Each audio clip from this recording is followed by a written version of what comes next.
네, 오늘 이제 같이 공부할 내용은요. 저희 이제 제가 뭐 책이 있으신 분들은 뭐 책의 페이지로 보시면 되고, 이제 제가 원고 파일을 올려드렸잖아요, 단톡방에. 그래서 이제 오늘 공부할 내용은 그 원고 파일 중에 21페이지 아래쪽에 있는 5번에서 법률행위 목적 관련 일반적 효력 요건 중에 목적의 적법성, 이 내용부터 이제 공부할 차례입니다. 대략 일단 이제 지금 우리가 공부하고 있는 내용들을 쭉 한번 다시 한번 설명을 드리고 이제 오늘 수업 진도 나가도록 할게요. 저희가 지금 배우고 있는 내용이요. 일단 법률행위. 그리고 이제 법률행위라는 개념의 우리가 소위 얘기하는 계약과 같은 의미다. 거의 뭐 같은 뜻이다. 이렇게 말씀드렸고요. 이 법률행위, 계약이 법률 효과, 권리의 변동이라는 법률 효과, 권리 변동이라는 거죠. 그러니까 권리 변동이라는 법률 효과를 발생시키기 위해서는 이제 두 가지 관문을 거쳐야 된다라고 했습니다. 먼저 이 계약, 법률행위가 성립해야 되고요. 그리고 성립 요건이 있고요. 이 성립 요건은 크게 세 가지가 있다고 했습니다. 당사자, 그다음에 두 번째로 목적, 그다음에 세 번째로 의사표시예요. 일단 당사자, 목적, 의사표시라는 세 가지 요건을 갖췄을 때 이 계약이 일단 성립했다, 성립한다라고 우리가 그렇게 얘기를 하고요. 근데 이것만으로는 부족하고 또 그다음에 효력 요건이라는 것이 있습니다. 그래서 성립 요건을 거쳐서 성립하고 그리고 효력 요건에 특별한 하자가 없으면 그때 이러한 계약, 법률행위가 권리의 변동이라는 법률 효과를 야기하는 것이고요. 그럼 이때 효력 요건이 뭐냐 하면 일단 당사자와 관련된 효력 요건으로 세 가지가 있었어요. 먼저 권리 능력이 있을 것, 그다음에 의사 능력이 있을 것, 그다음에 세 번째로 행위 능력이 있을 것 이런 것들이었죠. 그래서 권리 능력이라는 것은 권리를 가질 수 있는 지위나 자격을 뜻하고 뭐 자연인, 뭐 살아있는 사람이라고 하면 출생 시점부터 사망 시점까지 이제 권리 능력을 갖게 됩니다. 그래서 만약에 권리 능력이 없는, 예를 들어 당사자, 매매 계약에서 매도인, 매수인 이렇게 정해졌는데 만약에 매도인이 권리 능력이 없는 이미 사망한 사람이 매도인으로 계약을 체결했다라고 하면 이 권리 능력이라는 효력 요건을 갖추지 못하게 되는 거죠. 그래서 그럴 경우에는 우리가 그런 계약은 이제 무효가 된다라고 했고요. 그리고 또 의사 능력은 뭐 정상적인 의사 사리 분별을 할 수 있는 그런 것을 의사 능력이라고 하잖아요. 그래서 의사 능력이 없는 예를 들어서 술에 만취한 당사자가 계약을 체결했다라고 하면 그런 경우에도 역시 계약이 무효가 됩니다. 그리고 세 번째로 행위 능력이라는 것이 있다. 행위 능력이라는 것은 단독으로 이런 법률행 계약을 할 수 있는 능력을 행위 능력이라고 하고요. 대부분의 사람들은 행위 능력이 있잖아요. 근데 이제 없는 경우들이 있습니다. 그러니까 미성년자라든지, 뭐 한정치산자, 지금 뭐 피한정 후견인 이렇게 이름이 바뀌었는데 한정치산자나 뭐 금치산자 이런 분들은 행위 능력이 제한된다라고 얘기를 하고요. 그래서 이런 분들이 단독으로 뭐 후견인이나 친권자의 동의 없이 어떤 계약이나 법률 행위를 하게 되면 그런 경우에도 이 효력 요건을 갖추지 못하게 되는 것입니다. 근데 이 권리 능력이나 의사 능력이 없는 경우와 달리 이 행위 능력이 없는 이런 경우에는 처음부터 무효를 보는 것은 아니고 일단은 계약은 유효로 보되 나중에 취소할 수 있는 행위가 돼요. 그래서 미성년자가 부모 동의 없이 계약을 체결했다. 그러면 나중에 이제 부모가 취소할 수 있는 뭐 그런 내용이죠. 그 다음에 이제 목적과 관련된 효력 요건으로 총 네 가지가 있습니다. 이 네 가지 중에 우리가 지난 시간에 이 앞에 두 개까지 봤어요. 그다음 처음에 이제 목적의 확정성이죠. 그러니까 목적이 이제 계약의 목적이 확정성이 있어야 그래야 이제 계약이 유효가 되는 것이고 확정할 수 없는 그런 계약이다. 그럼 그런 계약은 이제 무효가 됩니다. 그다음에 두 번째는 실현 가능성이었어요. 그래서 실현 가능한 목적의 계약만이 계약이 유효가 되는 것이고 만약에 실현 불가능한 목적의 계약을 체결했다. 그러면 그런 계약은 처음부터 무효가 되는 것이고요. 우리가 지난 시간 수업 때 이제 사례로 말씀드린 것처럼 뭐 원시적 객관적 분류이라고 하죠. 그러니까 계약 체결 당시부터 처음부터 불가능한 그런 목적의 계약을 체결했다. 그러니까 어떤 주택을 사고 팔기로 계약을 체결했는데 처음부터 그 주택이 이미 불에 타서 없어진 주택을 사고 팔기로 계약을 체결했다. 이런 경우에는 목적의 실현 가능성이 없는 경우에 해당하죠. 그럼 그런 경우에도 역시 계약은 무효가 됩니다. 그래서 우리가 지난 시간에 여기까지 살펴봤고요. 우리가 오늘 볼 것은 이 세 번째와 네 번째입니다. 그러니까 세 번째, 목적과 관련된 효력 요건 중에 세 번째 요건은 그 적법성이에요. 그러니까 계약의 목적이 법에 적합해야 된다는 뜻이죠. 계약의 목적이 법에 적합해야 그래야 계약이 유효가 되는 것이고 계약의 목적이 법에 적합하지 않은 즉 위법한 그런 목적의 계약을 체결하면 그런 계약은 무효가 된다 이런 뜻이고요. 그다음에 네 번째는 사회적 타당성이에요. 사회적 타당성.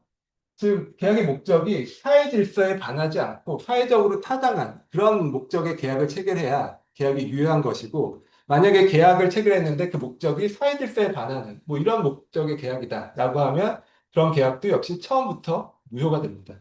근데 이렇게 우리가 쉽게 얘기할 수 있지만 여기는 좀 중요한 논점들이 좀 있습니다. 그래서 이 내용들을 한번 같이 하나하나씩 보도록 하겠습니다. 네. 그래서 이제 지금 아까 말씀드린 것처럼 뭐 교과서 제가 올려드린 원고 파일을 보시는 분들은 21페이지 이제 5번 목적의 적법성에 해당되는 내용이고요. 뭐 그 제가 텍스트에 있는 교과서에 있는 내용을 그냥 뭐 PPT로 이제 이렇게 뭐 AI 통해서 이렇게 PPT로 그냥 그대로 만든 거거든요. 그래서 계속 말씀드리지만 주로 이제 교과서 이제 텍스트를 주로 보시면 되고 이 PPT는 그냥 수업에서만 이렇게 그냥 화면에서 보시면 좋을 것 같아요. 일단 지금 말씀드린 것처럼 목적의 적법성이잖아요. 그러니까는 이 얘기는 법에 적합한, 계약의 목적이 법에 적합한 경우에는 계약이 유효가 되지만, 계약의 목적이 법에 위반되는 경우에는 그런 계약은 무효가 된다. 이런 뜻인데, 근데 여기서 우리가 주의할 것이 모든 법에 위반되는 그런 계약이 다 무효가 되는 것은 아니에요. 그래서 일단 법이라는 거의 성격을 이제 나눠봐야 되는데요. 첫 번째로 법이라는 것은 임의 규정이라는 것이 있고 강행 규정이 있습니다. 그 강행 규정이라는 것은 강제로 꼭 지켜야 되는 규정을 강행 규정이라고 하고요. 임의 규정은 우리가 이제 민법의 가장 중요한 지배적인 원칙을 뭐라고 했죠? 사적 자치 원칙이라고 했습니다. 그러니까 사적 자치 원칙은 당사자 간의 사적 관계는 당사자들이 이제 알아서 하도록 한다라는 것이 사적 자치의 원칙이거든요. 그래서 이제 우리가 민법은 그래서 기본적으로 대부분은 임의 규정입니다. 그러니까 당사자들이 계약을 통해서 정하면 그 계약에서 정한 내용이 가장 우선적으로 적용이 되고요. 그리고 이제 민법에 있는 규정들은 임의 규정, 즉 보충적 규정이라고 해서 당사자들이 미처 계약에서 정하지 못한 그런 부분에 대해서는 민법이 보충적으로 적용되는 그런 개념이에요. 그래서 민법상의 임의 규정이라는 것은 그러니까 법에는 나와 있지만 당사자들이 꼭 지키지 않아도 되는 그런 것을 임의 규정이라고 하거든요. 나중에 이제 임의 규정이 어떤 사례들, 케이스들이 있는지, 예시가 있는지 그것도 한번 같이 보겠습니다.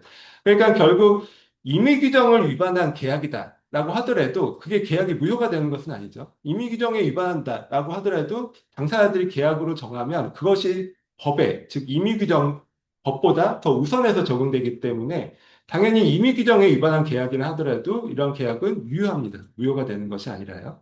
그래서 문제가 되는 것은 이 강행 규정 쪽입니다. 그러니까 강제로 꼭 지켜야 된다라고 이제 법에서 그렇게 규정을 해놨는데 그럼에도 불구하고 계약을 체결하면서 강행 규정에 반하는 그런 목적의 계약을 체결했다. 그러면은 이제 문제가 되겠죠. 근데 강행 규정에 위반한다 하더라도 그 위반한 계약이 다 무효가 되는 것은 아니에요.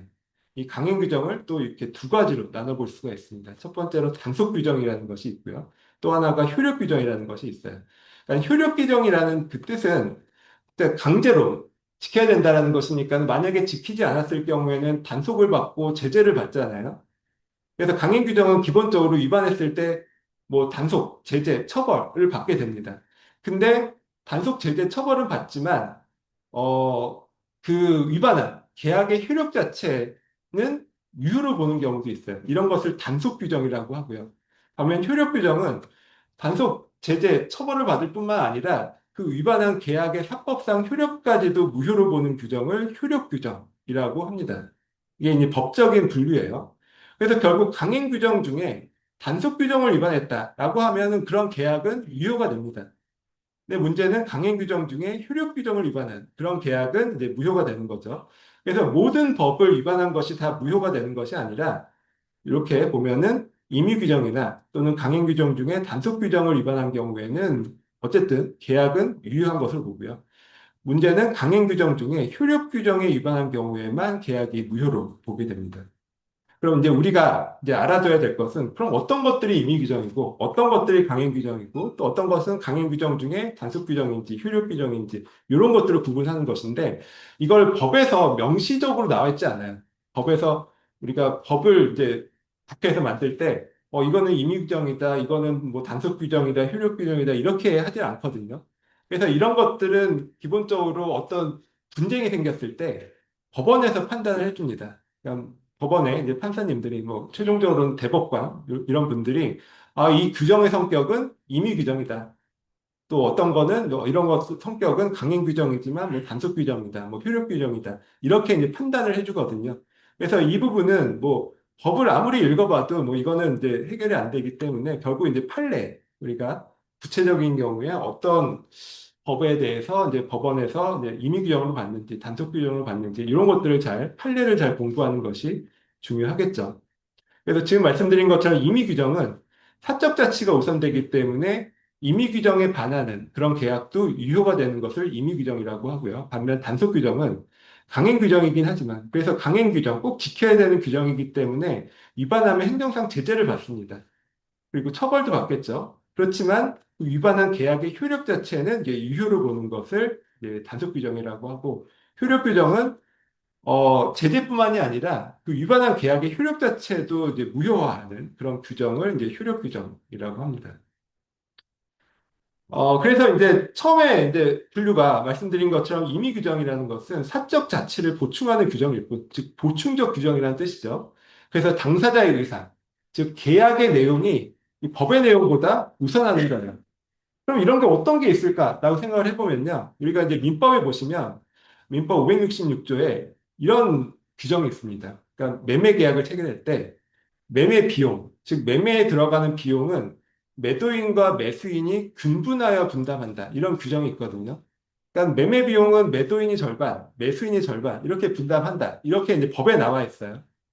근데 어, 만약에 혹시 매매 계약을 체결하면서 그냥 매도인이 기분이 좋아서 그냥 매매 비용은 그냥 내가 매도인이 다 부담하겠다. 이렇게 계약을 할 수도 있잖아요. 그럼 그렇게 되면은 그 계약은 민법 566조에 반하는 계약이 됩니다. 그러면은 민법 566조에 매매 비용은 당사자가 절반씩 분담한다라고 됐는데 그걸 당사자들이 혼자 그냥 다 부담하겠다 이렇게 계약을 체결하면 이 계약을 위반하기 때문에 그 계약 내용 자체가 무효로 봐야 되느냐 하면 그렇지 않겠죠. 우리가 상식적으로 생각해도 이런 규정 자체의 성격은 임의 규정이죠.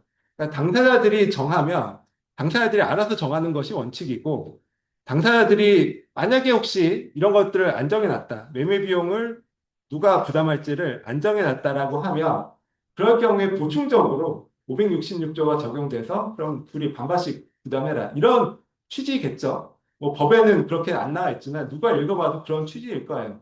그래서 이런 것들이 대표적인 임의 규정에 해당한다라고 할 수가 있고요. 그다음에 민법 633조를 보시면 임대차 관계에서 이제 차임이라고 하죠. 뭐 임대료, 월세 같은 것들. 차임을 지급할 때 633조에 보면은 후급으로 하고 있어요. 후급. 후급이라는 것은 뭐 예를 들어서 월세다라고 하면 월초에 내는 게 아니라 이제 월말. 그렇죠? 기간이 이제 시작되는 그러니까 한 달을 월세라고 하면은 한 달을 이용하고 그 기간 말에 내도록 그렇게 법에서 규정을 하고 있거든요. 그러니까 예를 들어서 뭐 월세면 그렇고 뭐 연세로 뭐 계산할 수 있겠죠. 그럼 뭐 연세로 계약을 했다 그러면 이거를 연이 시작되는 초에 돈을 임대료를 내는 것이 아니라 1년을 쓰고 연말에 임대료를 내는 식으로 이런 식으로 후급을 이제 규정을 하고 있어요. 민법 633조에. 근데 이것도 마찬가지죠. 근데 당사자들끼리 그냥 우리는 이제 시작하자마자 월세를 내자. 월초에 월세를 내자. 이렇게 계약을 체결했다라면 당사자의 의사가 당연히 앞서는 거죠. 그러니까 이런 것도 역시 임의 규정에 해당합니다. 그러니까 이런 것들은 우리가 그냥 읽어보면 이거는 당연히 사적 자치가 중요하고 이런 규정의 특성들은 이 규정의 취지는 그냥 당사자들이 정하지 못했을 때 미처 정하지 않은 부분에 대해서 이제 보충적으로 적용되는 것이다. 이렇게 이제 우리가 생각할 수 있잖아요. 그래서 이런 것들이 대표적으로 임의 규정에 해당하는 것이고, 이런 임의 규정에 위반한 계약은 당연히 그 계약, 즉 당사자의 의사가 무성하게 됩니다. 이 임의 규정에 반하는 계약을 체결했다고 해서 그 계약이 무효가 되는 것은 아니죠. 그래서 이제 보통 이제 뭐 책의 원고에도 지금 나오지만 제가 이제 지금 여기 나오는 내용들은 제가 올려드린 원고 파일에 자세하게 설명이 나와 있습니다. 그래서 나중에 한번 보시면 되는데 거기 판례 중에 이런 내용이 있어요. 그러니까는 우리 그 민법 626조 2항을 보면 유익비 상한 청구권이라는 것이 있거든요. 그러니까 유익비라는 것은 그 부동산, 예를 들어 임대차 관계에서 임대차가 종료됐을 때 그 부동산의 가치를 높이는 비용을 유익비라고 합니다.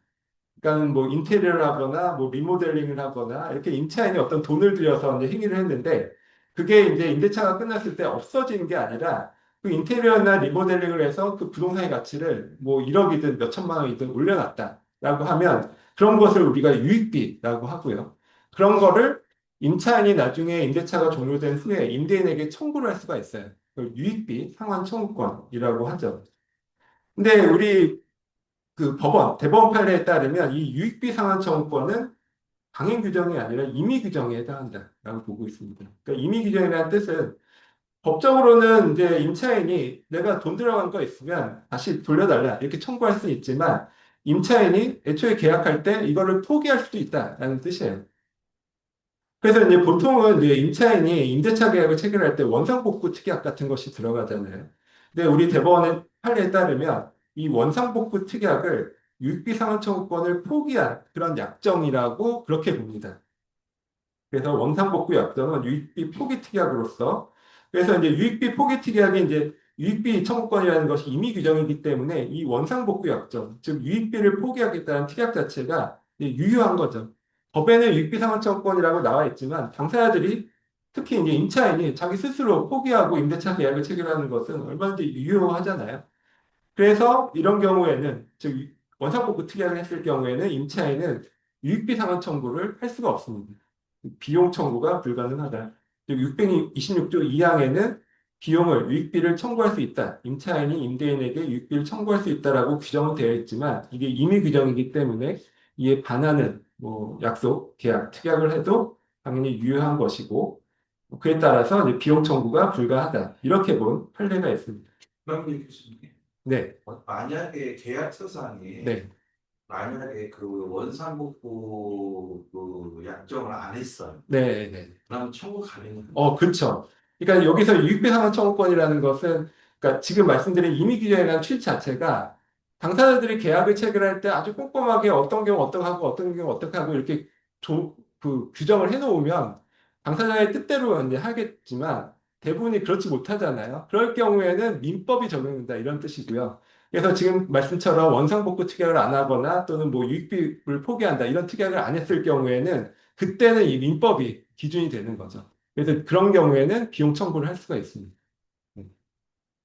그렇죠.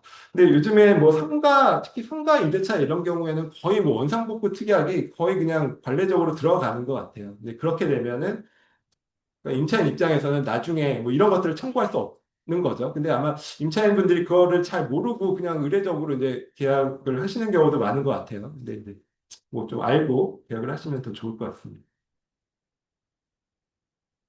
그 다음에 이제 강행 규정. 그러니까 임의 규정이 있고, 다음에 강행 규정은 꼭 지켜야 되는 이런 것을 강행 규정이라고 하잖아요. 그래서 이제 강행 규정 중에 첫 번째로 이제 단속 규정입니다.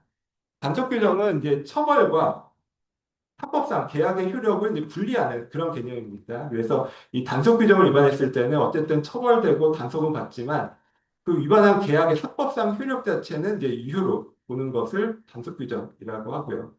즉 처벌을 받지만 계약은 반드시 지켜야 하는 이런 것들을 단속 규정이라고 하고 사실 이 개념 자체는 그렇게 어려운 내용이 아니고요. 근데 구체적으로 어떤 것들이 단속 규정으로 우리가 보는지 뭐 이런 것들을 좀 잘 알아두시면 좋을 것 같아요. 일단 보통 일반적으로 이제 민법 교과서에 소개되는 것들이 이런 것들입니다. 그냥 무허가 음식점이라든지 뭐 숙박업 이런 것들도 뭐 허가받고 해야 되잖아요. 근데 그런 것들을 허가받지 않고 식당 영업을 했다거나 숙박업 영업을 했다. 그러면 당연히 이 뭐 법에 따라서 제재, 처벌, 단속을 다 받겠죠. 근데 문제는 이런 무허가 음식점을 열고 운영을 하는 것이 제재, 처벌은 받겠지만 이 무허가 음식점이나 무허가 숙박업소에서 어떤 뭐 계약을 체결하잖아요. 우리가 식당에서 밥을 사 먹고 뭐 숙박을 하고 이런 것들이 다 계약 관계잖아요. 그럼 이런 계약 관계까지도 무효가 될 것이냐 하면 그렇지 않다고 봅니다. 즉 계약은 계약 자체는 유효하다라고 보는 거예요. 그래서 아무리 이제 무허가 음식점에서 밥을 먹었어도 계약 자체는 유효하기 때문에 음식값을 지불할 의무가 있습니다. 만약에 이게 제재를 받을 뿐만 아니라 합법상 계약 자체도 무효로 본다라면 우리가 무효라는 것은 계약에 효력이 없다는 뜻이고요. 그러면은 계약에 효력이 없다라면은 어떠한 권리 모두 생기지 않거든요. 그러니까 뭐 예를 들어서 무허가 음식점에서 밥을 먹어도 내가 돈을 안 내도 된다 이런 결과가 되겠죠. 그럼 사실 그거는 조금 뭐 과하다 뭐 이런 생각이 들겠죠. 그래서 이제 우리가 이 무허가 영업이나 뭐 이런 것들은 이제 대표적으로 단속 규정에 해당하는 것으로 보고 있고요. 그밖에 이제 공무원의 영리 행위도 마찬가지입니다. 국가공무원법상 공무원은 영리 행위를 할 수가 없죠.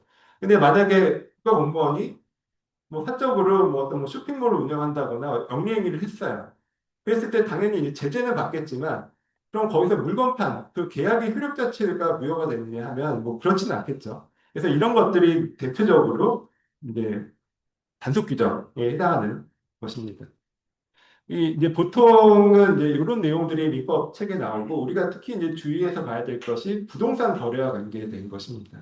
그러니까 부동산 거래와 관계돼서도 그 대법원에서 단속 규정이다 이렇게 이제 보는 것들이 있어요. 그 대표적인 것이 이제 두 가지입니다. 이거는 좀 잘 알아두시면 좋을 것 같은데 첫 번째가 중과생략 등기고요. 또 하나는 전매금지 위반입니다.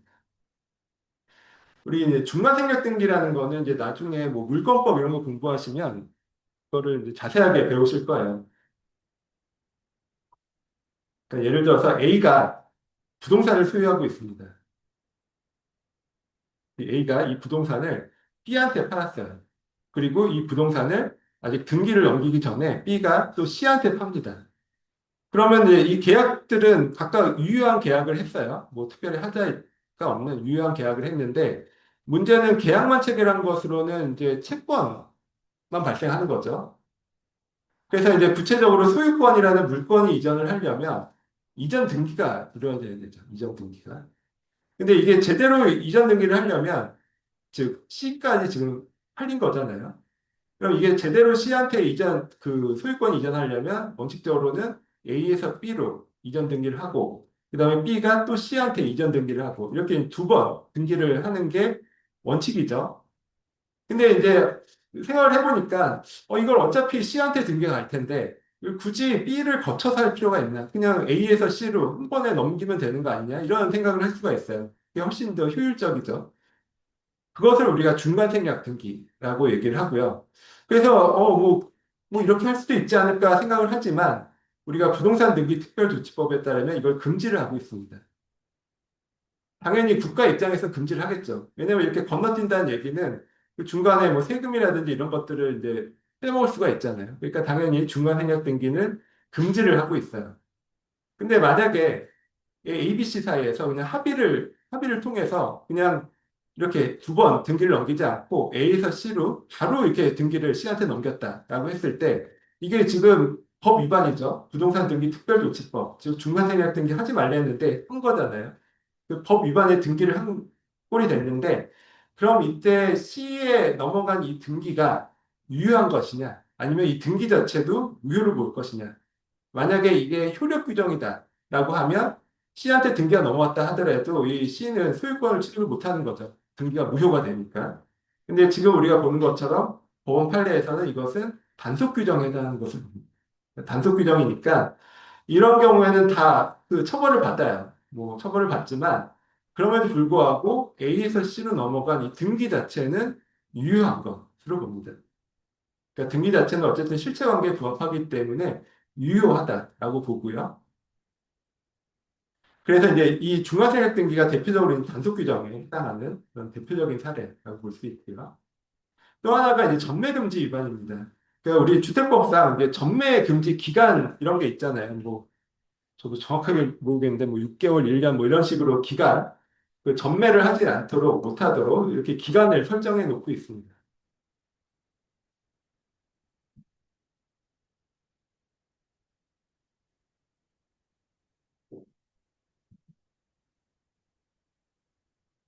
그래서 예를 들어서 이제 A와 B가 이제 거래를 했어요. 그러니까 아, 어떤 이제 전매 금지 기간이 이렇게 설정이 됐어요. 뭐 예를 들어서 한 1년, 1년 동안 전매하지 말라. 이렇게 이제 금지를 했어요. 근데 1년을 채우지 않고 한 6개월 정도 지났을 때 지금 A가 B한테 팔았습니다. 이 부동산을 이제 팔았다. 전매 계약을 체결했다. 이런 얘기죠. 그럼 이거는 이제 전매 금지 기간을 뒀는데 이 중간에 팔았으니까 이건 당연히 뭐 행정상 제재나 뭐 처벌이나 단속을 받겠죠. 뭐 그거는 이제 당연한 것인데 문제는 이 A와 B와의 거래가 유효한가 아니면 무효인가 요. 그리고 보통 이런 거를 이제 A가 주장하는 경우가 있어요. 그러니까 A가 예를 들어서 전매 금지 기간 이내에 어떤 부동산을 팔았는데 막 갑자기 집값이 뛰고 막 이렇게 뭐 가격이 뛸 수가 있잖아요. 그랬을 때는 이제 한 사람 A 쪽에서 이제 후회를 하겠죠. 그럼 후회를 하면 뭐 여러 가지 이제 그냥 마음으로만 후회하는 것이 아니라 그때는 막 이렇게 뭐 변호사 상담도 하고 뭐 법도 뭐 찾아보고 이렇게 하죠. 그래서 아 내가 괜히 팔았다 싶으면 결국 할 수 있는 게 계약을 무효화시키는 겁니다. 그럼 무효화시킬 때 우리가 뭐 지난번에 본 것처럼 아 내가 술에 만취해서 도장을 찍었다 뭐 이렇게 주장할 수도 있고 뭐 여러 가지 무효 사유들이 있잖아요. 이제 그런 것들을 다 주장해 볼 수 있는데 이 경우에 이게 실제로 대법원 판례예요. 그러니까 이 경우에 이제 A가 생각해낸 게 뭐냐면 아 이게 지금 전매 금지 기간이 설정이 됐는데 지금 이 중간에 한 거잖아요. 그럼 우리가 아까 처음에 본 것처럼 계약의 효력 요건 중에 중요한 것이 목적의 적법성인데 지금 이 계약은 이게 자기가 스스로 계약을 한 것이지만 생활해 보니까는 목적에 적법하지 않은 계약을 한 거죠. 전매 금지를 전매 금지 기간이 설정되어 있는데 그걸 위반한 계약을 한 거죠. 그러니까 목적의 적법성이 없기 때문에 그럼 이 계약은 무효구나라고 주장을 한 거예요. 무효다. 전매 금지 기간 내에 팔았으니까 내가 처벌은 받겠지만 어쨌든 이 계약은 무효다. 이렇게 이제 주장을 한 거죠. 근데 이게 이제 대법원까지 올라갔어요. 근데 대법원에서는 그렇지 않다. 왜냐하면 전매금지, 이 기간 전매금지, 이 규정의 취지는 강행 규정이지만 효력 규정은 아니고 단속 규정에 해당한다라고. 단속 규정에 해당. 그렇기 때문에 얘들은 이제 처벌은 받겠지만 어쨌든 기간 내에 사고판 이 계약 자체는 유효한 것을 보는 거죠. 유효하다. 그래서 계약이 유효하면 서로 간에 권리 의무가 있죠. 그래서 A는, 즉 매도인 A는 돈을 받고 이 소유권을 넘겨야 되는 그런 의무가 생깁니다. 그러니까 이게 무효다라고 주장을 하면서 그 나랑 상관없다, 뭐 무효다라고 주장을 하면서 소유권을 안 넘겨주겠다 이렇게 할 수 없다라는 뜻이에요. 예, 그래도 아까보다는 예, 조금 오래 갔는데 예, 스크린이 또, 또 일정 시간이 지나니까 또 꺼지네요. 근데 아까 우리 방호 씨가 또 조정을 해줘서 그래도 아까는 정말 몇 초 단위로 꺼졌는데 그래도 그거보다는 좀 오래 가는 것 같아요. 다행입니다. 네, 아무튼 이런 게 이제 단속 규정이 있고요. 그래서 특히 이제 부동산 또 공부할 때는 지금 이 두 가지가 중요해요. 그러니까는 법원에서 이제 단속 규정의 예로 부동산과 관련된 단속 규정의 예로 본 것이 일단 이 두 가지입니다. 주로 이제 책에나 뭐 시험에 많이 나오는 내용이죠. 그래서 중간생략 등기랑 전매금지 위반 이런 것들이 단속 규정에 해당한다라고 보고 있습니다. 그 다음에 이제 단속 규정에 또 보통 예로 많이 나오는 것이 금융실명제 같은 겁니다. 이게 뭐 예금 명의신탁이라고 하죠. 그러니까 금융실명제라는 게 결국 뭐 아마 이제 예전에 이게 아마 1992년도 정도에 금융실명제가 도입이 됐을 거예요. 근데 그 전에는 뭐 실명 확인 안 하고 그냥 내가 홍길동 이름으로 뭐 은행 예금 계좌도 열고 뭐 다 했었죠. 했었는데 이제 금융실명제가 되면서 본인 확인해서 이제 본인 명의자와 실제 소유자를 일치시키는 뭐 이런 게 이제 금융실명제잖아요. 그러니까 쉽게 말하면 예금 명의신탁을 하지 말라 뭐 이런 뜻입니다. 근데 만약에 실제 소유자가 남의 명의를 빌려서 예금 계약을 체결했다. 그러니까 차명 계좌를 연 거죠. 차명 계좌를 열었을 때는 이거는 금융실명법을 위반한 것입니다. 당연히 이거는 제재를 받고 처벌도 받죠. 근데 우리 대법원에서는 이거를 효력 규정이 아니라 단속 규정으로 봐요. 그러니까 단속 규정으로 본다라는 뜻은 이런 계약 자체도 예금 계약 자체도 유효하다는 뜻이에요. 처벌을 받지만 어쨌든 예금 자체는 유효하다라는 뜻이고요. 그래서 이제 금융실명법의 대표 단속 규정으로 보는데 그러면은 이때 이제 중요한 것이 그럼 예금 계약이 유효하다라고 했을 때 그 예금 계약의 당사자를 누구로 볼 것이냐가 굉장히 중요하거든요. 그러니까 여기서 당사자 중에 한쪽은 은행이죠. 예금 계약의 한쪽 당사자는 은행인데 그 상대방, 반대쪽 당사자는 이제 두 사람이 있습니다. 그러니까 실제 자금을 소유한 사람과 예금, 그 이름을 빌려준 예금 명의자, 이 두 사람이 있는데 이 둘 중에 누구를 그 예금 계약의 당사자로 볼 것이냐. 이게 이제 중요하거든요. 우리가 처음에 금융실명제가 처음 도입됐을 때는 이게 혼선이 있었어요. 그러니까 이게 실소유자를 예금 계약의 당사자로 봐야 되는지, 예금 명의자를 예금 계약의 당사자로 봐야 되는지에 대한 그 혼란이 있었는데, 이게 대법원에서 딱 결론을 내줍니다. 누구로 보냐면, 실제 소유자가 아니라 예금 명의자, 그러니까 은행과 예금 명의자를 계약의 당사자로 봐요. 그럼 이게 이제 어떤 의미냐면요. 그 전에 이런 대법 판례가 나기 전만 해도 은행에서 실제로 뭐 1금융권은 모르겠지만 2금융권 이런 데는 실제로 차명임을 알면서도 이렇게 개설해 주는 경우가 많았거든요, 옛날에. 근데 그런 경우에 실제 예금 명의자가 돈 찾으러 오면 그 은행에서 돈을 안 내줘요. 왜냐면 내가 실제 자금 소유자가 누군지 알고 있기 때문에 특히 저축은행이나 이런 데 예전에 실제로 그랬었어요. 근데 이 판례가 되면서 이 나오면서 이제는 설령 실제 소유자가 누군지를 그 은행 쪽에서 알더라도 무조건 예금 명의자가 오면 돈을 돌려줘야 됩니다. 그래서 이게 그 금융실명제가 정착되게 된 아주 중요한 판례라고 보통 얘기를 해요.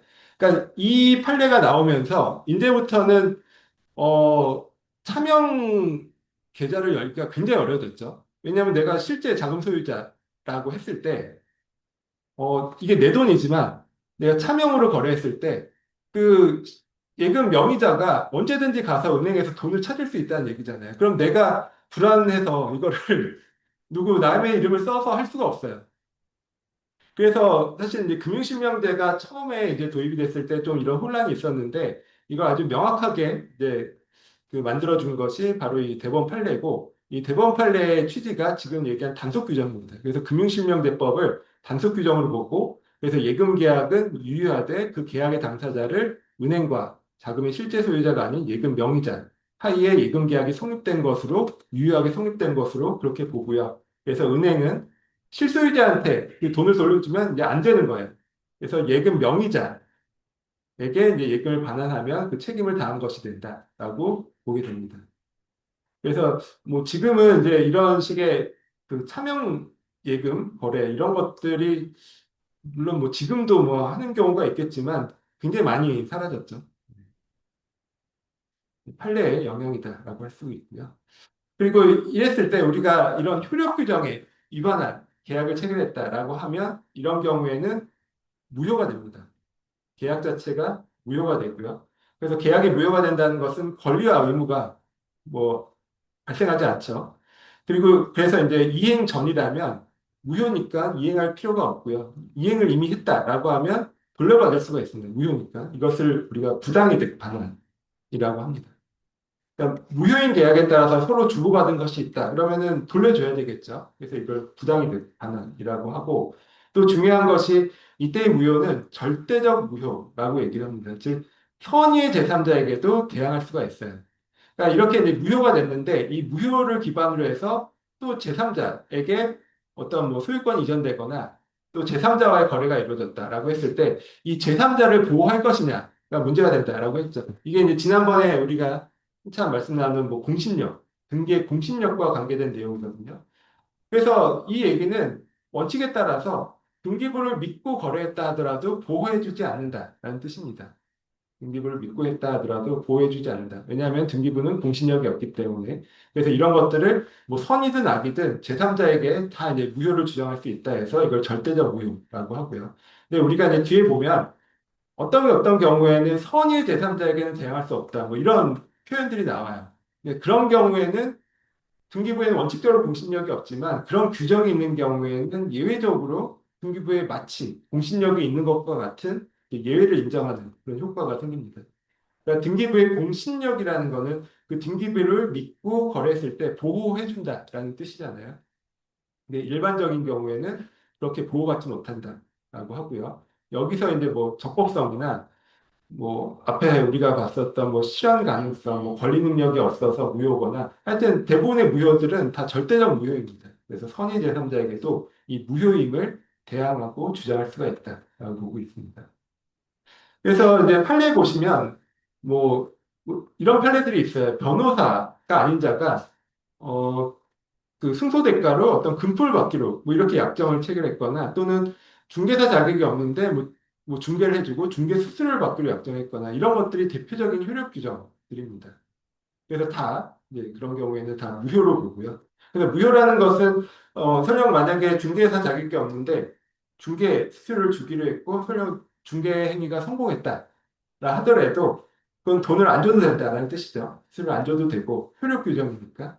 그리고 설령 줬다. 만약에 내가 중개 수수료를 줬다 하더라도 돌려받을 수가 있습니다. 이 부당이 됐다면 돌려받을 수가 있는 거죠. 그리고 이제 중개에서 많이 문제가 되는 게 그 자격이 있는 중개사라 하더라도 중개 수수료 이제 상한선이 있잖아요. 근데 그거를 넘어서서 수수료를 받기로 했다. 그러면은 초과 부분에 한해서는 이제 무효가 됩니다. 그러니까 이것도 역시 효력 규정이라는 거죠. 그러니까 전부 무효가 아니라 한도 초과된 부분만 이제 무효가 되고요. 그래서 초과된 수수료는 설령 줬다 하더라도 부당이득으로 반환 청구를 할 수가 있습니다. 물려받을 수가 있다. 라는 거죠. 그리고 이제 부동산과 관련돼서 이 효력 규정의 대표적인 예로 드는 것이 토지거래 허가 제도예요. 요즘에도 이제 많이 나오는 토지거래 허가 제도가 이제 대표적으로 효력 규정에 해당하는데요. 그러니까 토지거래 허가 제도라는 것은 이 토지거래 허가 구역 내에 있는 땅, 토지를 거래할 때는 사전에 관청에 허가를 받아라 이런 뜻이죠. 관청에 허가를 받고 니들끼리 마음대로 매매 계약하지 말고 관청에 허가를 받고 계약을 체결하라. 이런 것이 이제 토지거래 허가 제도입니다. 근데 이때 토지거래 허가 그 제도, 근데 위반할 수가 있잖아요. 그러니까 관청에 허가를 받지 않은 상태에서 먼저 매매 계약을 체결할 수가 있습니다. 그럼 이때 매매 계약이 만약에 이 토지거래허가 제도가 단속 규정에 해당한다라고 하면 그런 경우에는 뭐 위반 시 제재를 받겠지만 어쨌든 그 매매 계약 자체는 유효하다라고 볼 수 있겠죠. 근데 우리 법에서는 그렇게 보지 않아요. 그러니까 허가 없이 체결한 토지 매매 계약 자체를 처음부터 무효로 봅니다. 그러니까 이 얘기는 결국 이 토지거래허가 제도를 단속 규정이 아니라 이제 효력 규정으로 본다라는 그런 뜻이죠. 그래서 무효로 본다. 그리고 뭐 채권적, 물권적으로 다 무효로 보기 때문에 설령 뭐 토지거래허가 구역 내에서 토지 매매를 하고 등기까지 뭐 만약에 등기까지 이전됐다 하더라도 그런 등기조차도 무효가 됩니다. 다 무효가 되는 거예요. 그리고 만약에 토지거래허가 구역 내에서 중간생략 등기를 했다 하더라도 무효가 됩니다. 아까 얘기한 것처럼 중간생략 등기는 단속 규정이고 위반했을 때도 중간생략 등기 자체는 유효하다라고 했잖아요. 근데 토지거래 허가구역 내에서 중간생략 등기가 이루어진 경우에는 그거는 이제 효력 규정이기 때문에 무효가 됩니다. 이것도 이제 중개사 시험에 굉장히 자주 나오는 그런 기출 지문이에요. 근데 이게 무효긴 무효지만 좀 특수한 게 있죠. 그러니까 이게 일단은 무효지만 나중에 사후적으로 관청의 허가를 받을 수도 있잖아요. 그걸 받게 되면 소급해서 유효가 됩니다. 그래서 이것을 유동적 무효라고 합니다. 확정적으로 무효가 되는 것이 아니라 일단 관청의 허가를 받지 않았기 때문에 무효긴 무효지만 나중에 허가를 받으면 소급해서 유효가 되기 때문에 이것을 유동적 무효라고 하고요. 우리가 나중에 이 내용도 한번 자세하게 다시 공부를 할 겁니다. 그래서 어쨌든 토지거래허가 제도 이거 자체는 단속 규정이 아니라 효력 규정에 해당하는 사례이죠. 그리고 이것도 이제 판례의 내용인데 우리 자본시장 관련된 법에 보시면 그 투자 수익을 보장해주는 약정 이런 것들을 금지하게 돼 있거든요.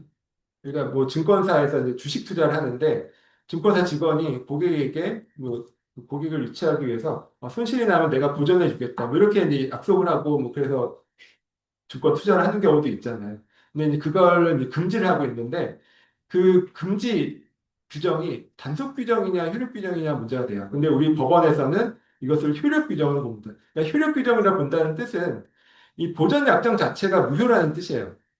그럼 이렇게 되면 어떻게 되냐면 내가 증권사 직원이 내가 손실 나면 내가 다 보전해 주겠다라고 믿고 투자를 했는데 손실이 났어요. 그래서 내가 증권사 직원한테 네가 책임져라라고 책임을 물어도 증권사 직원 입장에서는 내가 약속은 했지만 이거는 이제 효력 규정 위반이기 때문에 그 약속은 무효이고 무효라는 거는 내가 책임지지 않아도 된다는 뜻이잖아요. 실제로 이렇게 보고 있어요. 그러니까 투자 수익 보장을 해주는 것은 자본시장의 기본적인 원칙 자체를 이제 해친다라고 봐서 이것은 이제 효력 규정, 강행 규정 중에서도 특별히 효력 규정에 해당하는 것으로 봅니다. 그래서 이런 투자 수익 보장을 설령 약속을 했다 하더라도 그런 약속 자체가 무효다. 그러니까 투자의 자기 책임 원칙과 이제 자본시장 질서를 유지하는 뭐 이런 취지를 갖고 있습니다. 그래서 실제로는 보통 이제 수익 보장 약정만 있는 것이 아니라 보통은 이렇게 여러 개의 계약들이 이루어지죠. 먼저 증권사에 가서 주식 거래 계좌를 설정하는 그런 계약이 있죠. 그리고 보통 이런 경우에 투자 1인 매매라고 있어요. 그러니까는 그냥 내가 의사결정을 하는 것이 아니라 그 증권사 직원이 그냥 알아서 네가 알아서 사고 팔고 해라 뭐 이런 것들을 1인 매매라고 하잖아요. 이것도 법에서는 금지를 하고 있어요. 1인 매매도 금지를 하고 있는데 우리 이제 판례에서는 투자 1인 매매랑 수익 보장 약정을 성격을 다르게 봅니다. 그래서 투자 1인 매매는 금지하고 있지만 이거는 단속 규정이라고 보고 그래서 일단 그 계약은 이제 유효하다라고 보고 있고요. 근데 수익 보장 약정은 아까 이제 그 말씀드린 것처럼 이걸 효력 규정으로 봐서 그 약속 자체를 이제 무효로 보게 됩니다. 그래서 이런 일련의 여러 가지 계약들 중에 이건 이제 일부 무효의 법리라고 하는데요. 이렇게 이제 계약이 여러 개, 세 가지가 있었죠. 세 가지가 있었지만 이 중에서 세 번째 약속만 무효가 돼요. 그래서 이 사람이 만약에 투자 1인 매매 계약을 하고 그에 따라서 막 그 증권사 직원이 알아서 사고 팔고 했잖아요. 네, 그런 것들은 다 유효한 행위가 됩니다. 그러니까 이게 이제 사실은 법원에서 이렇게 판단하는 이유가 있겠죠. 그러니까 만약에 투자 1인 매매 약속 뭐 이런 것 자체를 다 무효화해버리면 문제는 이 증권사 직원이 알아서 사고 팔고 한 것까지도 이제 무효로 될 수가 있거든요. 그러면 이제 그 시장 혼란이 발생할 수 있기 때문에 이제 그런 것은 유효로 보고 다만 이 경우에 수익 보장 약정만 무효로 보기 때문에 그러면은 이제 내가 손실이 났다 하더라도 증권사 직원에게 네가 책임져라. 네가 내 돈 대신 갚아라. 이렇게 못한다라는 거죠. 엄연하게 내가 뭐 계약, 약속을 했지만 그걸 청구할 수가 없습니다. 무효기 때문에. 이게 뭐 네. 유사투자 자문이라고 하는 거 네네. 있잖아요. 그 네. 경우에도 똑같을 저렇게 유사투자 자문이요. 그쵸. 유사투자 자문의 경우에도, 제가 이제 그 판례는 정확히 못 찾아봤는데, 원칙은 비슷할 것 같아요. 왜냐하면 유사투자 자문을 받고 실제 투자 행위가 이루어졌는데, 그거 자체를 무효로 하면, 그쵸. 제3자 피해도 발생할 수 있고 하니까는 똑같이 단속 규정을 보는 게 맞을 것 같아요. 네. 네. 그 다음에 이제 탈법행위라고 있거든요. 그러니까 강행 규정을 직접 위반하지 않고 우회적인 방법으로 이제 이거를 이제 돌아서 탈법하는 거죠. 근데 우리 대법원 판례를 보면 이 탈법행위도 무효로 보는 그런 경우가 있습니다. 이 사례가 보면 이 국유재산 관리 직원이 국유재산, 내가 관리하는 그 국유재산을 불화받을 때 내가 불화받아서 취득한다. 이러면 좀 안 맞겠죠. 그래서 이제 그걸 금지를 하고 있는데, 근데 이 사람이 뭐 그걸 알기 때문에 직접 받지 않고 뭐 제3자를 통해서 그걸 취득을 한 거예요. 근데 이게 뭐 어떻게 걸렸는지 모르겠는데 어쨌든 걸려서 이제 대법원까지 올라갔죠. 근데 이제 어떻게 보면은 어쨌든 제3자 명의로 한 것이니까 이게 법 위반은 아니지 않나? 이렇게 이제 생각할 수 있는데 우리 법원에서는 이걸 무효화 시켰습니다. 이게 탈법행위다라고 해서 이제 무효로 한 뭐 그런 판례도 있습니다. 그래서 이제 뭐 그런 것도 한번 보시고 또 마지막으로 편면적 강행 규정인데요. 편면적 강행 규정은 강행 규정, 즉 효력 규정이긴 하지만 이걸 양 당사자에게 똑같이 적용하는 것이 아니라 한쪽 편에게만 강제를 하는. 그러니까 이건 보통 사회적 강자와 약자가 있을 때 약자를 보호한다. 이런 취지이겠죠. 그래서 우리가 잘 아는 대표적인 주택임대차 보호법에 이런 내용이 있죠. 주택임대차 보호법에 일단 2년이 보장이 되잖아요. 물론 지금은 이제 2년하고 또 2년 뭐 계약갱신 청구를 해서 뭐 2 플러스 2 보장되고 뭐 총 4년 보장되고 이런 게 있는데 어쨌든 기본적으로 2년이에요. 그래서 2년 보장인데 만약에 임대인과 임차인이 계약을 체결했는데 1년 계약을 할 수도 있잖아요. 임대차 계약 1년 계약을 했어요. 근데 만약에 임차인이 어느 1년 계약을 하고 1년 살고 나서 아, 나 딴 데 이사 가겠다라고 했을 때 임대인이 너 지금 무슨 소리냐? 지금 주택임대차 보호법에 2년으로 되어 있는데 네가 1년만 살고 나가는 게 말이 되냐? 이렇게 주장을 할 수가 없다는 얘기죠. 그러니까 임차인은 2년까지 버티고 살 수 있지만 임대인은 그걸 주장할 수가 없어요. 그걸 우리가 편면적 강행 규정이라고 합니다. 네, 임대인 쪽은 주장할 수 없고, 그러니까 이 표현이 이렇게 나와 있죠. 그 법에 보면 임차인에게 불리한 약정은 효력이 없다라고 되어 있어요. 임대인은 문제가 없고 임차인에게 불리한 약정만 이제 효력이 없다라고 되어 있습니다. 그래서 이제 우리가 이제 생각을 해보면 만약에 내가 임대차 계약을 체결할 때 임대인 입장에서는 그러니까는 예를 들어서 기간을 뭐 2년 이렇게 길게 잡는 것이 오히려 유리해요. 그러니까 2년으로, 그러니까 임대차 계약을 체결할 때 1년을 할 수 있어도 임대인 입장에서는 2년을 하는 게 더 유리하고 반면 임차인 입장에서는 1년 계약을 하는 게 더 유리해요. 그러니까 짧게 하는 게 더 유리하다는 거죠. 왜냐하면은 임차인 입장에서는 1년 계약을 하면 1년이 지났을 때 옵션이 생기잖아요.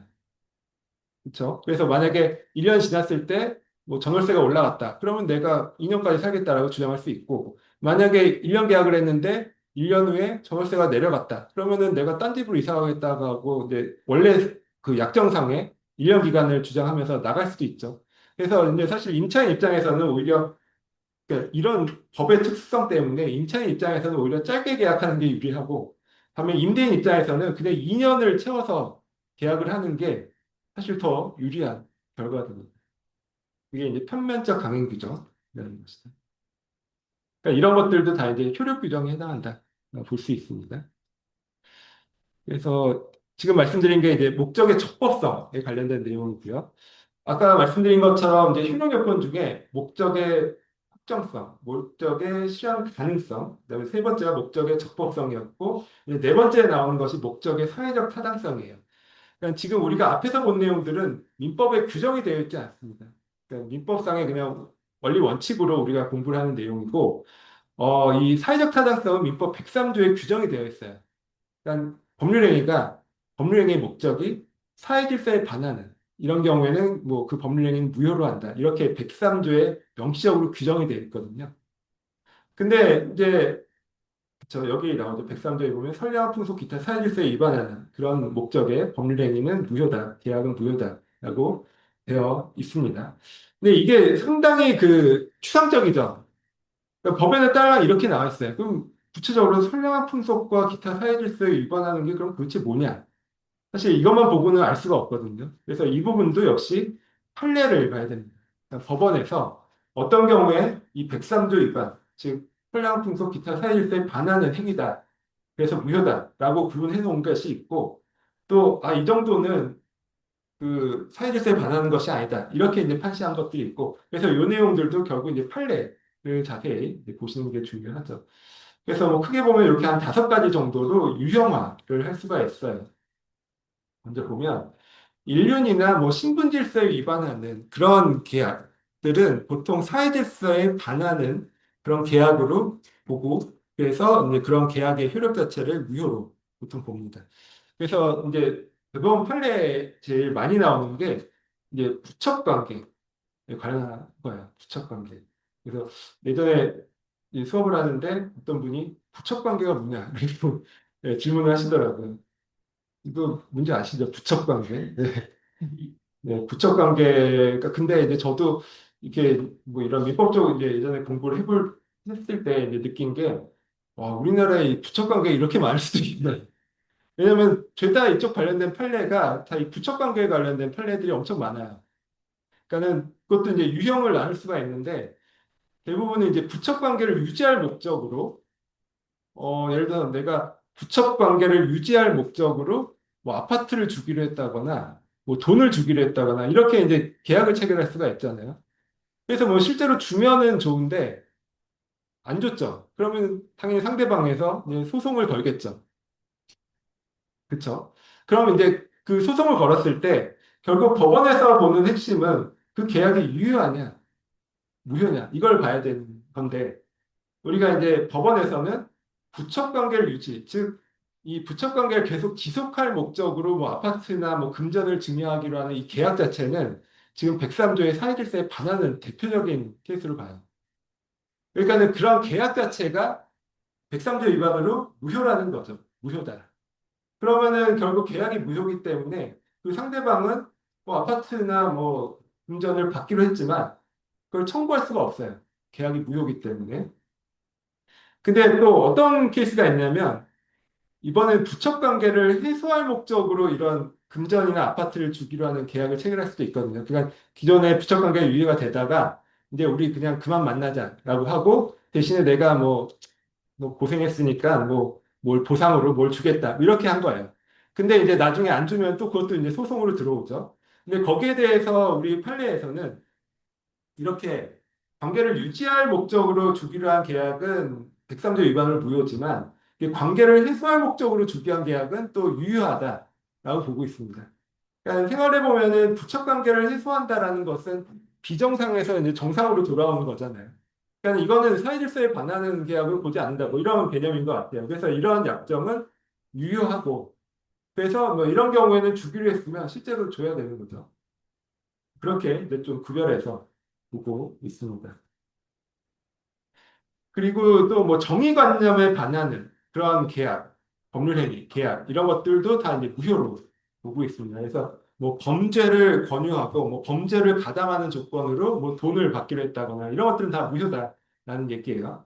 그리고 허위 진술을 뭐 수사기관에서 허위 진술을 약속하고 뭐 그에 대해서 돈을 받기로 했다. 이런 것들도 다 무효입니다. 그래서 내가 허위 진술 해주기로 하고 허위 진술을 했는데 돈 달라라고 청구하면 이거는 안 줘도 된다는 거죠. 왜냐하면 계약이 무효이기 때문에 그렇습니다. 그리고 이런 게 허위 진술뿐만이 아니라 사실을 증언하더라도 과도한 대가, 그러니까 그 판례상의 표현으로는 그냥 우리가 뭐 간단하게 여비라든지 그냥 합리적인 범위에서 뭐 네가 뭐 일하다가 법원에 와서 그럼 뭐 증언도 하고 해야 되니까 뭐 교통비라든지 이런 정도에서는 뭐 합리적이고 용인할 수 있는 뭐 유효한 계약일 수 있지만 사실을 증언하다 하더라도 과도한 대가를 주고받기로 하는 것은 또 사회 질서에 반한다라고 보고 있습니다. 그래서 이제 무효로 본 판례도 있고요. 뭐 그밖에 뭐 개인정보를 무단 거래한다거나 또는 이제 이런 것들이 있어요.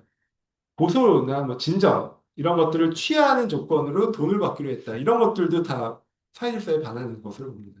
그래서 어떤 잘못된 행위를 하기는 대가로 돈을 받는 것도 사회질서에 반해서 무효가 되고요. 이게 아니라 뭐 제대로 된 행위를 하더라도 그에 대해서 좀 사회 통념을 넘는 과도한 돈을 받기로 했다. 그러면 그런 경우에도 역시 이 103조 위반으로 무효가 될 수 있습니다. 그다음에 이제 개인의 자유를 극도로 제한하는 뭐 이런 그 계약도 역시 무효가 된다라고 하고요. 그래서 뭐 만약에 계약을 뭐 약속을 했는데 평생 혼인하지 않겠다. 또는 뭐 평생 이혼하지 않겠다. 또는 이제 뭐 평생 재혼하지 않겠다. 뭐 이런 식의 약속 계약들도 있나 봐요. 그래서 이제 그런 경우, 그럼 내가 이거 뭐 계약을 하면 그럼 꼭 지켜야 되냐 하면은 뭐 그렇진 않은 거죠. 이거는 이제 사실서에 반한 그러니까 개인의 자유를 너무 극도하게 제한을 한다라고 보기 때문에 이건 무효가 될 수가 있고요. 근데 이것도 이제 뭐 그런 실제 뭐 판례나 이런 건 있지는 않지만 그럼 평생 이런 것이 아니라 그럼 한 몇 년 이렇게 뭐 그냥 합리적인 범위다라고 하면은 뭐 그런 계약은 또 뭐 유효가 될 여지도 있을 것 같아요. 그다음에 직업 선택의 자유를 침해하는 경업금지 약정. 그러니까는 뭐 어떤 회사에서 뭐 퇴직한 직원들은 뭐 동종 업종에 뭐 종사하지 못한다 뭐 이런 그런 것들이 있잖아요. 그런 것들이 그냥 일정한 합리적인 범위 내에서는 뭐 유효할 수 있지만 넌 평생 나가면 동종업종 못한다. 뭐 이런 식으로 해버리면 그것도 이제 사회질서에 반하는 계약으로 무효가 될 수 있습니다. 다만 이제 비슷하지만 좀 유효를 본 그런 판례도 있어요. 그러니까는 그 회사 이런 데서 뭐 해외 직원들 해외 유학이나 뭐 연수를 보냈을 때 이걸 회사에서 지원해서 보내잖아요. 근데 이제 거기 보면은 돌아왔을 때 몇 년간은 회사에 근무해야 되는 그런 조건들이 있거든요. 근데 그 조건 뭐 3년 근무해야 되는데 한 2년 근무하고 퇴직을 한다. 이러면은 이걸 이제 반환을 해야 되거든요. 근데 이것도 이제 대법원 판례인데 결국 그 해당되는 분이 나는 연수비 반환 못한다. 그러니까 그런 반환 약정 자체가 103조 사회질서에 반하는 계약이다. 이렇게 이제 주장을 해서 대법원까지 올라간 사례가 있거든요. 근데 그 법원에서는 이 정도는 합리적이다라고 보고 있습니다. 그래서 이런 경우에도 물론 네가 평생 돌아와서 뭐 직장에서 근무해야 된다. 이러면 이제 무효가 될 여지도 있지만 보통은 그게 한 몇 년 정도거든요. 그래서 그런 경우에는 뭐 합리적인 제한이다. 뭐 볼 수가 있겠죠. 그러니까 뭐 최근에 뭐 지역 의사제에서 뭐 그 의사들을 지역에서 뭐 10년 근무하는 조건을 뽑고 하잖아요. 그러니까 그것도 뭐 사실 제가 봤을 땐 분명히 그 해당되는 분 중에 하나가 이거 갖고 소송을 걸 수 있어요. 나중에 언젠가 소송을 분명히 걸 것 같긴 한데 헌법소원. 네, 헌법소원도 하고, 뭐, 지금 딱 이런 거죠. 그러니까 결국 직업 선택의 자유나 뭐 이런 것들 너무 심하게 제한한다. 이렇게 할 수는 있을 것 같은데, 뭐, 그거는 그냥 합리적인 범위로 보지 않을까 싶기는 해요. 네, 그렇죠. 그래서 제가 알기로는 그 지역의사제에 해당되는 분들은 아예 그 학비나 뭐 이런 게 다 지원이 되고, 뭐 생활비도 나오고 한다고 하더라고요. 네. 그 다음에 이제 사행성 행위, 뭐 도박 관련되는 거죠. 그래서 도박 관련돼서 뭐 도박 자금을 대여하는 그런 계약이나 또는 도박 빚을 이제 갚기로 하는 계약이나 뭐 도박 장소를 임대하는 계약 이런 것들이 다 103조 위반으로 다 무효가 됩니다. 그리고 이제 보험사고를 가정해서 보험금 취득할 목적으로 뭐 어떤 보험 계약을 체결했다 이런 것들도 103조 위반으로 무효로 보고 있고요. 그 밖에 이제 동기불법이라고 해서요. 그 계약, 법률행위 자체는 정당하고 합법적인데 그 동기가 사회질서에 반하는 이런 경우도 있어요. 그래서 이런 경우에는 원칙은 유효하다고 봅니다. 그러니까 계약의 그 형식적으로는 계약 자체는 유효하다고 보고요. 근데 그 이면에 있는 동기가 불법적이다, 사회질서에 반한다 이런 경우거든요. 그래서 원칙은 유효하되 다만 예외적으로 그 동기가 상대방에게 표시되거나 알려진 경우에는 이 103조 위반으로 이제 무효가 될 수가 있습니다. 그래서 이 관련된 이제 대표적인 케이스가 뭐냐면요. 보통 이제 도박 자금으로 이제 빌려주잖아요. 뭐 도박을 한다라고 했을 때 그걸 이제 돈을 빌려주는데 도박 자금을 빌려주는 것 자체가 보통은 이 103조 위반으로 걸리지는 않고요. 보통은 이제 돈을 그냥 빌려주는 거죠. 근데 이제 이게 대부분 이제 나중에 분쟁이 생기는 게 그 예전에 아주 유명한 연예인 한 분도 그 뭐 해외에서 그분이 이제 도박으로 한 6억 원인가를 빌려서 도박을 했는데 다 탕진을 했어요. 그래서 이제 빌려준 사람이 당연히 이제 청구를 했죠. 그분은 이제 당연히 이제 도박죄는 형사처벌 되니까 형사건과 별개로 그 6억 원을 빌려준 분이 이제 민사상으로 돌려달라 청구를 했는데 그때 이제 그 연예인 분이 뭐라고 주장했냐면 이거죠. 이 사실서에 반한다. 이 도박자금 대여가 103조 위반이기 때문에 무효고 그렇기 때문에 이거는 돌려줄 필요가 없다. 왜냐하면은 지금 이제 뒤에 보면은 이 103조 위반으로 무효인 경우에는 불법 원인급여라고 해서 이거를 그 권리나 물건을 넘긴 경우에는 이걸 다시 돌려받지 못하거든요. 아까 얘기한 것처럼 원래 무효는 처음부터 이행할 필요도 없고 무효가 되면 이행할 필요도 없고 이행했다 하면 돌려받을 수 있잖아요. 부당이득반으로 돌려받을 수 있는데 이 103조 위반은 아주 특수한 측면이 있습니다. 그러니까는 지금 아까 이제 말씀드린 이 사례를 말씀드리면 A와 B가 이제 부척 관계예요.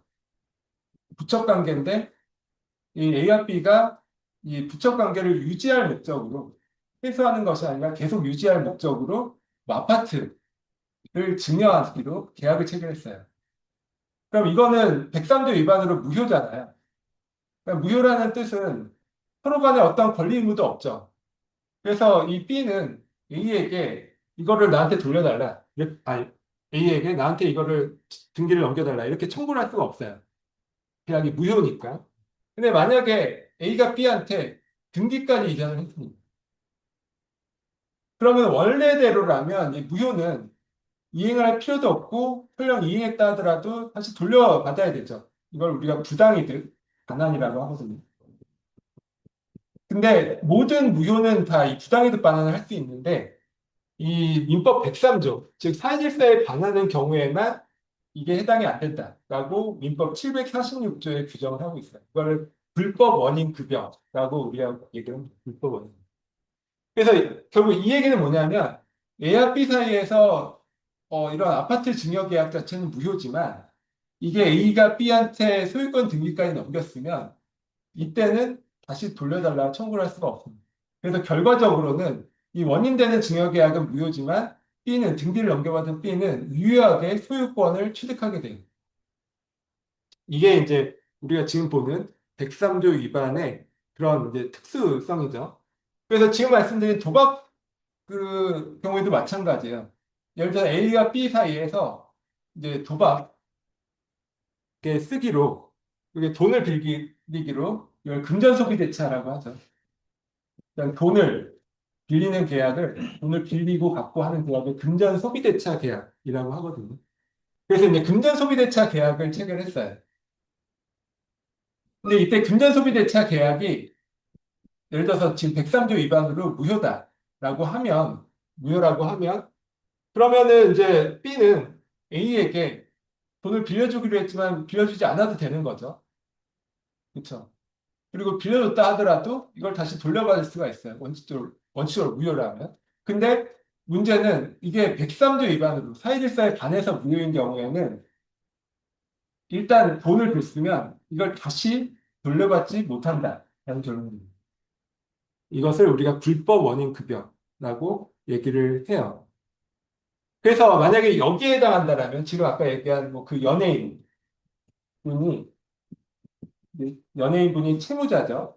채무자고 이 사람 B가 6억을 빌려준 채권자인데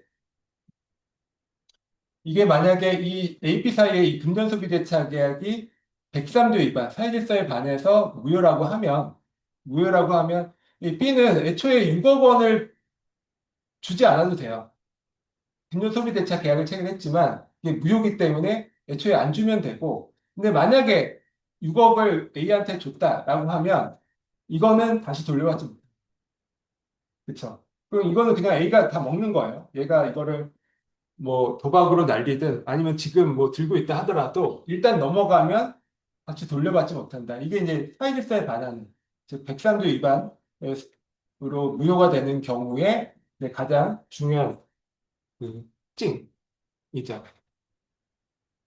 그래서 이 그 소송에서 이 연예인 쪽에서의 주장은 뭐냐면 이 금전소비대차 계약의 103조 위반으로 즉 도박에 쓸 목적으로 빌린 것이기 때문에 103조 위반으로 무효인 것이고 그래서 만약에 B가 A한테 6억 원을 준 것은 불법 원인급여에 해당하기 때문에 다시 돌려줄 필요가 없다. 이렇게 주장을 한 것이고요. 반면 B는 이제 어떻게 주장을 했을까요? B는 나는 이걸 도박에 쓰는지를 몰랐다고 하겠죠. 나는 그냥 6억을 빌려준 건데 이거를 지가 도박에 쓸지 안 쓸지 내가 이걸 어떻게 아냐. 이렇게 주장을 해야죠. 만약에 B가 도박으로 쓸 것을 알면서 빌려줬다 그러면 이건 돌려받지 못하고 근데 만약에 모르고 빌려줬다 그러면 이게 아까 얘기한 동기불법이잖아요. 그러니까 금전소비대차 계약 자체는 합법적인데 그 이면에 동기가 도박을 쓰기 위해서 빌린 거니까 동기불법이고 그럼 동기불법은 지금 읽어본 것처럼 원칙은 유효죠. 원칙은 유효한 계약이기 때문에 이거는 다시 6억을 갚아야 돼요. 근데 예외적으로 그 동기가 상대방에게 알려졌거나 상대방이 그 동기를 알았을 때에는 103조 위반으로 무효가 됩니다. 그럼 103조 위반으로 무효가 되면 그냥 103조 위반 무효로 끝나는 것이 아니라 이 6억 원 빌려준 것을 이제 돌려받지 못하는 그런 결과가 되는 거죠. 그래서 저도 뭐 그 소송에서 그 뭐 최종 결과가 어떻게 됐는지는 잘 모르겠어요. 민사소송에서 어떻게 됐는지 모르겠는데 서로 간에 막 주장을 했겠죠. 그러니까는 그 연예인 돈 빌려간 쪽에서는 아, 저 사람이 원래 알고 있었다. 도박으로 쓰는 거 다 알고 있었다 해서 뭐 여러 가지 정황 증거도 내고 했을 거예요. 뭐 둘 사이에 뭐 주고받은 문자라든지 뭐 이런 것들을 막 제시를 하면서 저 사람이 하여튼 알고 있었다라만 되면 이거는 이제 안 갚아도 되니까. 예. 근데 이제 뭐 상대방 쪽에서는 난 몰랐다. 뭐 이런 걸 입증을 했겠죠. 그래서 뭐 어느 쪽이 이겼는지는 잘 모르겠는데 하여튼 네, 그렇게 볼 수가 있습니다. 그것을 우리가 동기의 불법, 동기의 반사회성이라고 얘기를 합니다. 그래서 원칙은 유효하고 다만 예외적으로 무효다. 그래서 이게 이제 도박과 관련된 거는 대부분 이런 경우가 많아요. 우리가 도박 장소를 쓰기 위해서 뭐 임대차 계약을 하는 경우도 있잖아요. 이것도 역시 동기불법에 해당하겠죠. 그러니까 임대차 계약 자체는 그냥 원칙적으로 유효한데 다만 그걸 이제 상대방에게 도박 장소를 쓰는 것이 뭐 알려졌거나 표시가 됐거나 하면은 그 임대차 계약도 103조 위반으로 뭐 무효가 될 수가 있습니다. 그리고 이제 뭐 책에 보시면은 이제 103조 위반이 아닌 경우들에 대한 판례들도 좀 나오거든요. 그래서 뭐 강박, 어떤 계약을 체결했는데 뭐 강제성, 강박이 들어가서 어떤 계약을 체결했다. 이런 경우에는 103조 위반으로 보지는 않고요. 이거는 우리가 나중에 보는 110조에 보면 사기나 강박의 계약은 이제 취소할 수 있게 되어 있습니다. 그래서 이제 103조 위반이 아니라 110조의 취소 사유로 보고 있고요. 뭐, 그리고 이제 조세 포탈 관련된 것이 있어요. 뭐 다운 계약서라든지 양도소득세를 회피할 목적으로 어떤 다운 계약서를 체결한다거나 뭐 다른 식의 실제와 다른 그런 계약을 체결했을 때 이런 것들은 조세 포탈 행위이기 때문에 당연히 처벌이 되거든요. 처벌이 되지만 이런 계약 자체는 유효하다. 아까 얘기한 이게 이제 단속 규정인 거죠. 결국 단속 규정이고 그리고 또 타이질세에 반하는 계약으로도 보지는 않습니다. 그러니까 이게 뭐 어떻게 보면 세금 포탈하는 것은 사유질서에 반하는 그런 계약이 아니냐라고 뭐 우리가 그렇게 생각할 수도 있지만 어쨌든 법원에서는 그렇게 보지는 않아요. 그래서 이건 처벌이 되지만 이런 다운 계약서라든지 양도소득세 회피 대상 계약 자체는 뭐 유효하다 뭐 이렇게 보고 있습니다. 그리고 뭐 이거는 이제 이런 것들이 이제 판례들이에요. 보통 교과서에 소개되는 판례들인데 부정행위를 용서받는 대가로 처에게 부동산을 양도하고 근데 혼인 중에 처분 금지 약정을 한 거예요.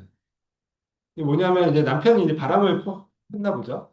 근데 남편이 이제 바람을 펴서 이제 들켰어요. 그래서 부인에게 내가 이제 미안하니까 뭐 부동산을 소유권을 부인에게 이전을 한 거죠. 대신에 거기다 약정을 우리가 적어도 혼인 관계가 지속되는 중에는 처분하지 않는다라는 계약을 쓰고 이제 소유권을 이전해 준 거죠. 근데 이 부인이 아마 이제 혼인 중에 이거를 팔은 것 같아요. 그래서 이제 이게 이제 또 법원에서 이제 남편이 소송을 건 거죠. 부인에게 소송을 걸었는데 결국 여기서 혼인 중에 처분금지 약정이라는 것이 과연 유효하냐 이게 문제가 됐습니다. 그래서 언뜻 보면 이것도 사회질서에 반하는 거 아닌가라고 이제 볼 수는 있는데 우리 판례에서는 이걸 유효한 계약으로 봤어요. 유효한 약정으로 봤다라는 거죠. 그것도 결국 만약에 처분금지 약정이 그냥 뭐 죽을 때까지 처분 못한다 이래 버리면은 아마 사실세 반환도 있었을 것 같은데 어쨌든 이거는 혼인이 지속 중에는 처분하지 않는다라고 이제 기간을 제한을 했잖아요. 그래서 뭐 그런 것도 이제 판례가 유효하게 본 이유 중에 하나가 되지 않을까 싶습니다. 그리고 뭐 기타 뭐 이런 판례들은 그냥 한번 가볍게 보시면 될 것 같고요. 어쨌든 이제 이 판단 시점은 즉 사회질서에 반하는지 아닌지 판단 시점은 계약 시점입니다. 그래서 계약 시점에 사회질서에 반하지 않으면 나중에 사정이 변경돼서 그러니까 나중에 뭐 사업할 때 범죄 취득물이라는 것을 나중에 알았다 하더라도 이거는 계약 자체에는 영향을 주지 않을 것이고요. 그 밖에 뭐 추인이 안 된다라고 했죠. 그러니까 추인이라는 것은 나중에 당사자가 이걸 유효하다라고 이제 합의하는 거죠. 무효인 계약이라 하더라도 당사자들이 나중에 이거 그냥 유효하게 그냥 유효한 계약으로 하자. 그러면은 다시 효력을 발생시킬 수가 있거든요. 이것을 우리가 추인이라고 합니다. 근데 반사회적 행위는 당사자끼리 추인을 해도 유효가 될 수 없어요. 그러니까 반사회성이라는 것이 사라지지 않는 한은 그냥 당사자끼리 계약을 하고 또 그 다음에 추인을 해도 이걸 다시 유효하게 효력을 되살릴 수는 없다. 이런 뜻이죠. 그래서 추인이 불가하다. 뭐 이런 내용으로 나옵니다. 그리고 말씀드린 것처럼 이런 것들도 다 절대적 무효입니다. 그래서 A, B 사이의 계약이 무효일 뿐만 아니라 제3자, 에게도 그 계약의 무효를 그대로 주장할 수가 있고요. 즉 선의의 제3자라도 보호받지 못한다. 그리고 이제 불법 원인급여 아까 말씀드린 내용이에요. 746조에 보시면 불법의 원인으로 인해서 재산을 급여하거나 노무를 제공한 때에는 그 이익 반환을 청구하지 못한다라고 그렇게 규정이 되어 있거든요. 근데 여기서 불법을 우리 대법원에서는 103조 위반으로 해석을 합니다. 즉 선량한 풍속 기타 사회질서를 위반한 그런 계약으로 무언가를 상대방에게 넘겼을 때에는 그걸 다시 돌려받지 못한다. 이런 뜻이고요. 그래서 단순하게 강행법규 위반 이런 경우에는 여기에 해당하지 않아요. 앞에 우리가 이제 강행 규정, 즉 효력 규정 위반으로 무효가 되는 경우들을 공부를 했잖아요. 근데 그 경우는 여기에 해당하지 않기 때문에 그런 경우에는 뭘 넘겨줬으면 다시 돌려받을 수가 있습니다. 부당이득 반환으로 돌려받을 수가 있다는 거죠. 그래서 결과적으로 이런 불법원인 급여 때문에 이게 소유권이 넘어가면 수익자가 결과적으로 이 소유권 자체를 취득하는 반사적 이익을 얻게 됩니다. 아까 말씀드린 그 얘기죠. 우리가 AP 사이에 부적 관계를 유지할 목적으로 부동산의 소유권을 이전하기로 했으면 그러한 AP 사이의 증여계약은 103조 위반으로 무효지만 B한테 등기가 넘어갔으면 이 등기 자체는 다시 돌려받지 못한다. 왜냐하면 지금 746조 불법 원인급여에 해당하기 때문에 돌려받지 못하고 그럼 결과적으로 AP 사이의 매매계약, 증여계약은 무효지만 B는 소유권을 확정적으로 취득을 하게 돼요. 그러니까 그런 반사적 이익을 얻게 되는 거죠. 소유권을 확정적으로 취득을 하게 된다. 그럼 만약에 이런 경우가 있겠죠. AP 사이에 부적 관계를 유지할 목적으로 뭐 어떤 아파트를 증여하기로 계약을 체결했어요. 그리고 등기까지 이전이 됐죠. 그리고 B가 다시 C라는 사람한테 이 소유권을 넘겼습니다. 뭐 매매일 수도 있고 또는 증여일 수도 있고 어쨌든 C한테 소유권 등기가 넘어갔어요. 근데 이 C는 이 A, B 사이에 부적 관계를 유지할 목적으로 아파트를 증여했다는 사실을 알고 있는 사람이에요. 우리가 알고 있다는 것을 악의라고 얘기를 하잖아요. 그러니까 모르는 게 아니라 잘 알고 있는 사람이 등기를 넘겨받았습니다. 이때 C는 소유권을 취득을 할까요? 못할까요? 못할. 일시적. 예. 그럼 그 얘기는 일단 AP 사이의 계약이 유지를 조건으로 하니까 무효잖아요. 무효이고, 그래서 이제 계약이 무효이기 때문에 B는 A에게 소유권 이전을 청구할 수가 없죠. 근데 만약에 등기가 B한테 이전이 됐다라고 하면 이때의 등기는 유효한 등기가 되죠. 왜냐하면 B한테 무효인 계약이지만 B한테 넘어간 등기를 다시 돌려달라고 청구를 못 하잖아요. 불법 원인이기 때문에. 그래서 B한테 넘어간 등기는 무효다. 그러면은 그 다음에 B의 등기를 C가 그런 사정을 알면서 악의로 넘겨받은 거잖아요. 그럼 이게 이제 악의니까 우리가 이제 일반적으로 생각하면 선의는 보호되고 뭐 악의는 보호 안 되고 뭐 이렇게만 생각을 하죠. 근데 보통 이런 문제가 나오는 이유는 대부분이 그렇게 생각하기 때문에 문제를 내는 거죠. 왜냐면 대부분이 틀리니까. 네. 네. 그러니까 이 경우에는 악의라 하더라도 B의 등기가 유효하기 때문에 알고 넘겨받아도 C는 유효하게 소유권을 취득을 합니다. 그런 결과가 되고요. 근데 만약에 이 A, B 사이의 매매 계약이 부적 관계를 유지할 목적의 매매 계약이 아니라 일단 뭐 효력 규정, 그러니까 효력 규정에 위반해서 그래서 무효가 된 경우가 있을 수 있겠죠. A, B 사이 계약이 아까 본 강행 규정 중에 효력 규정에 위반한 그런 매매 계약이 무효다, 증여 계약이 무효였다라고 하면 그럼 어떻게 될까요? 그렇죠. 이런 경우에는 이쪽으로 넘어간 등기 이제는 무효가 돼요. 이 경우에는 746조 불법원인 급여가 적용이 안 되기 때문에 이쪽으로 넘어간 등기도 무효가 되고 그러면은 A는 B한테 너 무효 등기를 다시 나한테 말소하고 이전해라 이렇게 청구를 할 수가 있는 거죠. 무효이기 때문에. 그럼 이 경우에 만약에 B가 C한테 매매나 증여로 등기를 넘겼다. 그리고 C가 이런 사정을 몰랐어요. 선. 그럼 C는 소유권을 취득할까요? 무효니까 그렇지 않을까? 아, 무효니까 못한다.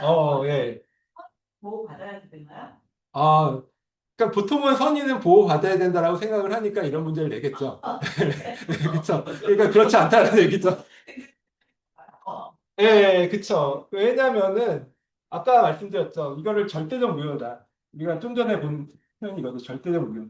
그러니까 일반적으로는 등기부에 공신력이 없기 때문에, 이 경우에 C가, 그러니까 B의 등기는 무효의 등기잖아요. 근데 등기부를 봐도 이게 무효의 등기인지 아닌지 밖에서 모르잖아요, 제3자 입장에서는. 그래서, 그럼 무효인 등기라도 어쨌든 등기부를 믿고 거래한 사람을 보호를 해준다라는 것이 공신력이 인정된다. 등기부의 공신력이 인정된다라는 뜻이고, 근데 우리나라는 원칙적으로 등기부에 공신력이 인정되지 않는다라는 뜻이잖아요. 그러면은 이 경우에 B한테 넘어간 등기는 무효인데, 이 C가 이게 진짜 제대로 된 등기라고 믿고 거래했다는 뜻이잖아요. 선이라는 뜻이. 근데 등기부의 공신력이 인정되지 않기 때문에 이건 선이라 하더라도 이 사람은 보호받지 못한다. 소유권을 취득하지 못한다라는 결론이 됩니다. 근데 이제 우리가 아직까지 배우진 않았지만 경우에 따라서 이 B 사이의 무효나 취소 중에 선의 제3자에게 대항하지 못한다라는 그런 경우들이 있거든요. 이건 뒤에 나오는 케이스들인데 그런 경우에는 선의로 등기를 넘겨받은 C는 보호를 받고 소유권을 이제 가질 수가 있어요. 이제 슬슬 이제 끝낼 때가 된 것 같아요. 네, 밤에 뭐 좀 어려운 내용들을 해서 죄송하고요. 네. 아, 예, 746조. 근데 불법 원인급여가 적용되는 경우는 딱 한 가지예요. AP 사이에 103조 위반, 사회질서에 반하는 그런 계약으로 무효가 되는 경우에만 불법 원인급여 746조가 적용이 되고요. 다른 걸로 무효가 되는 경우에는 746조가 적용이 되지 않고, 그래서 이제 그런 경우에는 넘어간 등기도 다 이제 무효 등기가 되는 거죠.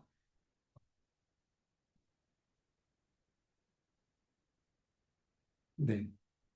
그렇습니다. 지금 이제 요 내용들이 아까 우리 계속 이번 수업 시간에 계속 말씀드린 그런 내용이에요. 그래서 강행 규정 위반의 경우에는 무효지만 반환 청구가 가능하다.